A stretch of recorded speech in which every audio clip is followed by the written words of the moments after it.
সম্মানিত অভিভাবক, আসসালামু আলাইকুম। আজ আমি কেওপি স্কুলের ভোকেশনাল শ্রেণীকক্ষে হাজির হয়েছি। একটি ভরা ক্লাসে ছাত্রে পরিপূর্ণ, তাদের মধ্যে থেকে একজন শিক্ষার্থী পেয়েছি। তার কাছ থেকে একটু জানতে চাবো আসলে সে কোন গ্রুপে পড়াশোনা করে এবং কেন ভর্তি হয়েছে এবং আগামীতে সে কী করবে। একটু তোমার নাম যদি বলো। মিথিলা রায়। তুমি কোন গ্রুপে পড়ো? অ্যাগ্রোবেসফুড। কোন শ্রেণীতে পড়ো? নবম শ্রেণীতে। এবারে বোর্ড সমাপনী পরীক্ষার্থী। তুমি এসএসসি কারিগরিতে পাশ করে তুমি আগামীতে কি করতে চাও? কলেজে ভর্তি হতে চাই। কলেজে সাধারণ শাখায় ভর্তি হতে চাও। গুড। তুমি তো পড়াশোনাটা ছেড়ে দিবে না তো নাকি? আর তোমার বাড়িতে ছোট ভাই বোন আছে, তারা কি ভবিষ্যতে কোথায় ভর্তি হতে চায়, কারিগরিতে না জেনারেলে?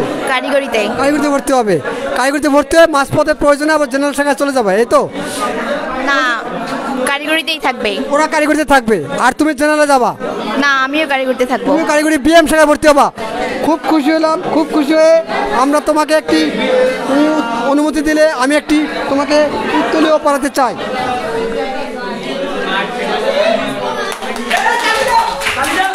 তোমাকে ধন্যবাদ, তোমাকে ধন্যবাদ। ধন্যবাদ।